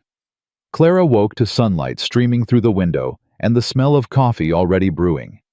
She stretched, feeling the nerves flutter in her stomach, and looked over at the dress hanging on the wall. She'd finished it 2 days ago. Simple blue cotton fitted at the waist with small white flowers embroidered along the hem. Mrs. Patterson had taught her the stitching patient and kind, and Clara had worked on it every evening by lamplight. It was the most beautiful thing she'd ever owned. "You're awake." Joe appeared in the doorway holding Hope. The baby was dressed in a white gown that Clara had made from one of Joe's old shirts. "I've been trying to keep this one quiet, but she wanted her mama." "Give her here." Clara reached for her daughter, cradling her close. "Good morning, sweet girl. Today's a big day." Hope gurgled happily, grabbing at Clara's hair. "I'll go get the preacher," Joe said. "Give you time to get ready. Father Michael said he'd meet me at the fork in the road." "Father Michael. The one from Silver Falls." "The same. He owes me a favor." Joe smiled. "I told you I'd find someone willing to come out here." After he left, Clara got dressed slowly, savoring each moment. The soft cotton against her skin. The way the dress fit like it had been made for her. Because it had been. She had made it herself, with her own hands for her own wedding. She looked at herself in the small mirror above the wash basin and barely recognized the woman staring back. She looked happy. She looked free. She looked alive. "Ready?" she asked Hope. Hope blew a spit bubble in response. "I'll take that as a yes." The ceremony was simple. They stood in the meadow behind the cabin surrounded by wildflowers in every color imaginable. Father Michael, a gentle old man with kind eyes, held a worn Bible and spoke the ancient words about love and commitment and forever. Clara barely heard them. She was too busy looking at Joe. He was wearing his best shirt, the one without patches, and he'd shaved his beard close for the occasion. His gray eyes were soft, and there was a smile on his face that she'd never seen before, something vulnerable and hopeful and utterly unguarded. "Clara May Whitfield," Father Michael said, "do you take this man to be your husband, to love and cherish in sickness and in health, for richer or poorer, until death do you part?" "I do." The words came out strong, certain. "Josiah Thornton, do you take this woman to be your wife, to love and cherish in sickness and in health, for richer or poorer, until death do you part?" "I do." "Then by the power vested in me, I now pronounce you husband and wife." Father Michael smiled. "You may kiss your bride." Joe stepped forward and cupped Clara's face in his hands. "Hello, Mrs. Thornton," he said softly. "Hello, Mr. Thornton." He kissed her gentle and sweet and full of promise. And Clara kissed him back with everything she had. When they pulled apart, Hope was clapping her little hands, and Penny the kitten was winding between their ankles, and the sun was shining down on them like a blessing. "We did it," Clara said, laughing through tears. "We did it," Joe agreed. They walked back to the cabin hand in hand, husband and wife, their daughter in Clara's arms, and their whole future stretching out before them. It wasn't perfect. Clara knew there would be hard days ahead, days when the past crept back and the fear returned. Days when she'd wonder if she was enough, if she deserved this happiness, if it was all going to be taken away. But she also knew something else now, something she'd learned in the past months of healing and growing and learning to trust. She wasn't alone anymore, and as long as she had Joe, as long as she had Hope, as long as she had this little family they'd built from broken pieces, she could face whatever came. Because love wasn't just a feeling, it was a choice. And she would keep choosing this life, this man, this family, every single day, for as long as she lived. The first year of marriage passed like a dream Clara kept expecting to wake from. She didn't. Each morning she opened her eyes to the same cabin, the same man, the same life that had become so impossibly wonderfully hers. Joe would already be awake making coffee, humming that tuneless song she'd grown to love. Hope would be stirring in her cradle, making those soft morning sounds. Penny would be stretched out by the fire-orange fur gleaming in the early light. Home. This was home. "You're staring at me again," Joe said one morning, catching her gaze across the table. "I'm allowed. You're my husband." "True." He smiled, that rare, full smile she'd learned to treasure. "Stare all you want." Hope celebrated her first birthday in July. Clara baked a cake that came out lopsided and slightly burnt on one side, but Hope didn't care. She smashed her tiny fists into it with gleeful abandon, smearing frosting across her face and into her hair. "She's got your determination," Joe observed, watching the destruction. "And your stubbornness." "I'm not stubborn." "You argued with a fence post last week because it wouldn't stay in the ground." "That fence post had it coming." Clara laughed. She did that a lot now. Laughing. It still surprised her sometimes the way joy could bubble up without warning, without permission, like her body was finally learning a language it had forgotten. The second year brought changes. Clara's belly began to swell in early spring, and by summer she was waddling around the cabin, one hand pressed to her lower back, complaining about swollen ankles. "I look like I swallowed a watermelon," she grumbled. "You look beautiful." "You're just saying that because you have to." "I'm saying it because it's true." Joe pulled her close, his hands gentle on her belly. "You're growing our child, Clara. There's nothing more beautiful than that." The baby came in September, a boy this time red-faced and furious at being evicted from his warm home. They named him Samuel, after Joe's father. "Samuel Joseph Thornton," Clara said, holding her son for the first time. "That's a lot of name for such a little person." "He'll grow into it." And he did. Samuel was everything Hope wasn't. Where Hope was quiet and watchful, Samuel was loud and demanding. Where Hope observed the world from a careful distance, Samuel threw himself into it head first. "He's going to be trouble," Joe predicted, watching his son attempt to climb the porch railing at 18 months. "He's going to be wonderful," Clara corrected. "Trouble and wonderful aren't mutually exclusive." Speaking from experience, maybe. Hope adored her little brother. She appointed herself his protector, his teacher, his chief entertainer. She read him stories before bed, showed him how to feed the chickens, taught him which berries were safe to eat, and which would make his stomach hurt. "She's a good big sister," Joe said one evening, watching the children play in the yard. "She's a good person." Clara leaned against his shoulder. "They both are. We made good people, Joe." "We did." The years rolled on. Clara learned things she'd never expected to learn. How to preserve vegetables for winter. How to deliver a calf when the mother was struggling. How to read the weather by the color of the sky. How to sit with grief when it came, because it did come in waves that caught her off guard. The anniversary of her mother's death. The day she'd been sold for the first time. The night she'd given birth in chains. Those days were hard. Some years harder than others. But she didn't face them alone anymore, and that made all the difference. "You're quiet today," Joe observed on one such anniversary. "Thinking about my mother." "Tell me about her." Clara did. She told him about her mother's laugh, bright and sudden like birdsong. About the way she'd sing while doing chores, her voice filling their small cabin with warmth. About the last time Clara had seen her pale and feverish, whispering words Clara couldn't quite hear.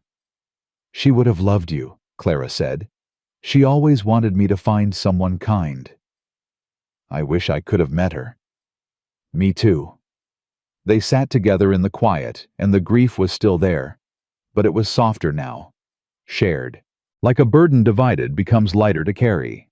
The children grew. Hope became a young woman, tall and strong, with her mother's dark hair and her father's steady gaze. She had Clara's fierceness and Joe's patience, a combination that served her well. Samuel became a young man, broad-shouldered and quick to laugh, always moving, always doing. He had his father's hands and his mother's determination, a combination that occasionally led to spectacular failures and equally spectacular successes. "I want to go to school," Hope announced one evening. She was 17, sitting across the table from her parents, with that stubborn set to her jaw that Clara recognized all too well. "School?" Joe raised an eyebrow. "There's a teaching college in Denver. They accept women now. I want to learn how to teach, then come back and start a school here." Clara's heart swelled with pride and fear in equal measure. "Denver's a long way." "I know." "You'd be gone for 2 years." "I know." "You'd be alone in a city full of strangers without anyone to protect you." Hope smiled. The same smile Clara had seen in her own reflection, the smile of a woman who had learned to protect herself. "You raised me, Mama. I'll be fine." Clara looked at her daughter, this incredible person she and Joe had somehow created. And she realized that Hope wasn't asking for permission. She was announcing her decision. "When do you leave?" Clara asked. Hope's smile widened. "Next month." The day Hope left for Denver was one of the hardest of Clara's life. She stood on the porch watching the stagecoach disappear down the road, and felt her heart crack open in ways she hadn't known were possible. This was different from the grief of loss. This was the grief of growth, of watching your child become their own person and letting them go. "She'll be back," Joe said softly, his arm around her shoulders. "I know. She's ready for this. I know that too." Clara wiped her eyes. It just hurts. Loving someone this much and letting them go. That's what parents do. We raise them to leave us. That's the whole point. Clara turned to look at him, this man who had been her partner for almost 20 years.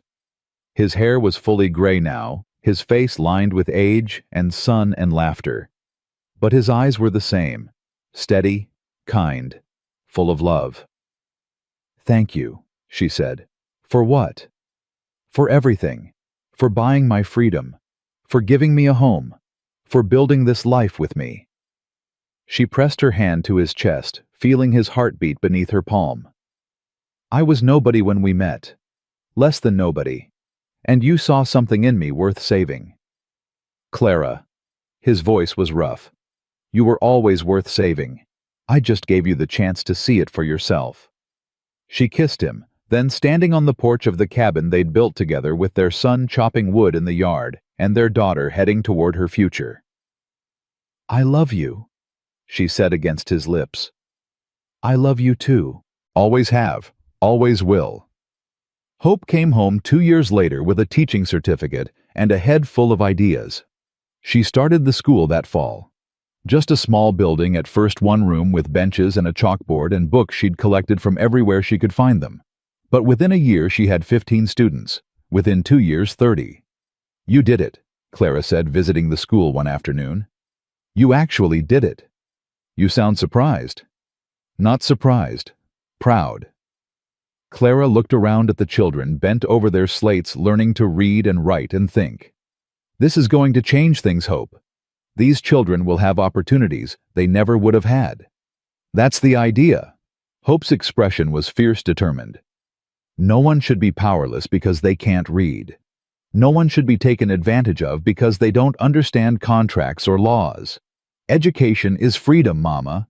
You taught me that." Clara's throat tightened. "I taught you that. Every day, by example." Hope took her mother's hand. "You survived things that should have destroyed you. You built a life out of nothing. You showed me that women don't have to be victims. We can fight. We can win.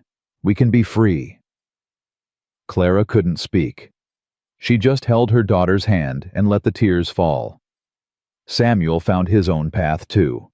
He didn't want to farm or ranch or teach. He wanted to build things. Houses, barns, bridges.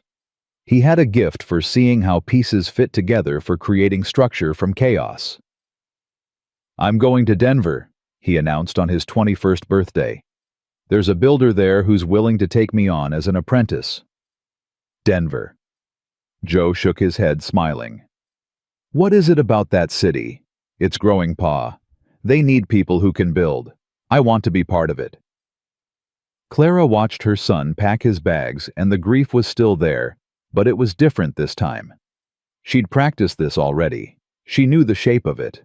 "Write to us," she said at the stagecoach. "I will. Come home for Christmas." "I'll try." "And Samuel." She caught his face between her hands, making him look at her. "Remember who you are. Remember where you came from. No matter how far you go or how much you build, you're still a Thornton. That means something." "I know, Mama." He kissed her forehead. "I won't forget." He climbed onto the stagecoach, and Clara watched it disappear down the road, and she didn't cry until she was sure he couldn't see. The years continued their steady march. Clara turned 45, then 50, then 55. Her hair went gray, then white. Her joints began to ache in cold weather. Her eyes needed spectacles for reading. But she didn't mind. Each line on her face, each ache in her bones was proof that she had lived. She had survived. She had built something real and lasting and good. "You're staring at me again," Joe said one morning. He was 67 now, moving slower, breathing harder. But his eyes were still the same, still steady, still kind. "I'm allowed. You're my husband." "True." He smiled, and for a moment he looked exactly like the man who had bought her freedom all those years ago. "Stare all you want." They sat on the porch together watching the sunrise. They did that every morning now. A ritual, a prayer, a celebration of another day together. "Do you ever regret it?" Clara asked. "Regret what?" "Any of it. Buying me at that auction, taking me in, everything that came after." Joe was quiet for a long moment. Then he said, "I regret a lot of things in my life, Clara. Not saving my sister. Not being there when Maggie died. Not being a better man sometimes when I should have been." He turned to look at her, his eyes bright. "But I have never not for one single moment regretted you." Clara's vision blurred with tears. "I was so broken when we met." "You were hurt. There's a difference." He reached for her hand, his fingers twining with hers. "Broken things can't be fixed, but hurt things can heal. And you healed Clara. You healed yourself. You helped. Maybe a little, but the hard work was yours." He squeezed her hand. "I'm proud of you. Every day I'm proud of the woman you've become." They sat in comfortable silence, watching the light spread across the mountains. The same view they'd watched together for 25 years. The same hands wrinkled now intertwined. "I love you," Clara said. "I love you too. Always have. Always will. Always will." Joe died on a Tuesday in late October. Clara was holding his hand when it happened.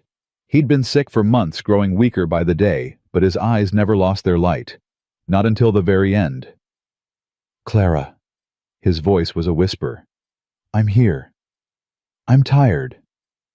I know, my love, I know. Will you be okay?" "Yes." The word came out strong, certain, because it was true. "I'll be okay. You taught me how." He smiled, that rare full smile she'd loved for 25 years. "That's my girl." And then he was gone. Clara sat with him for a long time, holding his hand, memorizing his face, saying goodbye to the man who had saved her life in every way a person could be saved. She cried. Of course she cried. But she didn't break. Hope and Samuel came home for the funeral. They buried Joe next to Maggie and baby Grace under the oak tree he'd planted when he'd first built the cabin. Clara spoke at the service, her voice steady, her heart full of grief and gratitude in equal measure. "He was a good man," she said. "The best man I ever knew. He taught me that kindness is a choice we make every day. That freedom is something we give each other, not something we take. That family isn't about blood. It's about choosing to stay." She looked at her children, at their spouses and children, at the community of people who had come to pay their respects. "He saved my life, not once but every day for 25 years. And the best way I can honor him is to keep living, keep choosing, keep loving." After the funeral, Clara sat on the porch alone, wrapped in one of Joe's old flannel shirts, the same shirt he'd given her the first night in this cabin when she'd been bloody and terrified and unable to imagine a future.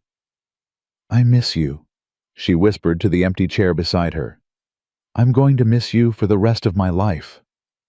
The wind picked up, rustling the leaves of the oak tree, and Clara could almost hear his voice in the breeze. "I know, but you're going to be okay."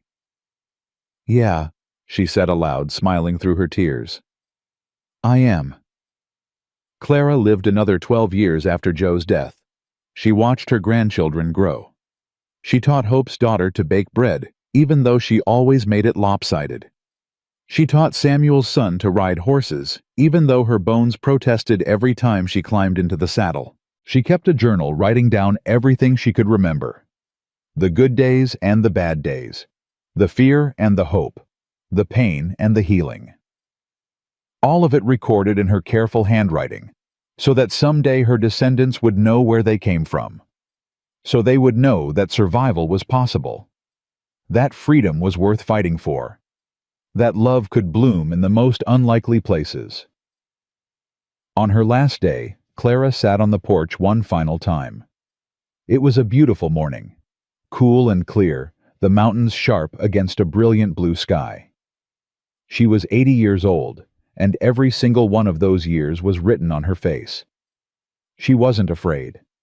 She'd been afraid for so much of her life, afraid of pain, of loss, of hope itself. But somewhere along the way, the fear had faded. Not because life had gotten easier, but because she'd gotten stronger. Hope was there holding her hand. Samuel was there too, his eyes bright with unshed tears. They were surrounded by children and grandchildren, by love and legacy and life. "Mama!" Hope's voice was thick. "Is there anything you need?" Clara smiled. "I have everything I need." "Are you scared?" No. Clara looked at her children, at the family she'd built from nothing. "I had a beautiful life, Hope. A life I never thought I deserved. But Joe taught me something important." "What's that?" "That deserving isn't the point. Living is the point. Choosing is the point." She squeezed Hope's hand with what strength she had left. "I chose this life. Every single day I chose it. And given the chance, I'd choose it all again." She closed her eyes. In her mind, she was young again. Standing on that auction block in the rain chains on her wrists, baby in her belly. Terrified, hopeless, waiting for someone else to decide her fate. And then a voice from the crowd. $200. And a man with gray eyes and gentle hands offering her something she'd never had before. A choice. Clara took one last breath, and she was at peace. She was buried next to Joe under the oak tree they'd planted together. The headstone was simple, just her name and dates and a single line that Hope had insisted on adding. She was once priced at $200. She became priceless. Years later, Hope would tell Clara's story to her own children and grandchildren. She would tell them about the auction and the cowboy, about the cabin in the mountains and the family built from broken pieces, about the woman who survived slavery and abuse and fear and came out the other side not just intact, but transformed. She would tell them that freedom isn't given, it's chosen. Every day, in 1,000 small ways, we choose whether to be free. And she would tell them that love is the same, not a feeling that happens to us, but a decision we make, to stay, to fight, to keep choosing each other even when it's hard, especially when it's hard. Clara May Thornton lived a remarkable life, not because of what was done to her, but because of what she did with it. She took her pain and transformed it into purpose. She took her scars and made them into strength. She was sold as property. She died as a legend. And her story lives on, not in books or monuments, but in the people she loved and the people they loved. In the school Hope built and the houses Samuel constructed. In the children and grandchildren who carried her blood and her courage and her stubborn refusal to be broken. In every woman who reads her story and sees herself. In every survivor who learns that healing is possible. In every person who chooses love over fear, hope over despair, freedom over chains. Clara's story doesn't end here. It lives on in you. And that is exactly what she would have wanted. Because Clara May Thornton, who was once sold for $200 on a rainy night in Texas, learned the most important truth there is. We are not what was done to us. We are what we choose to become.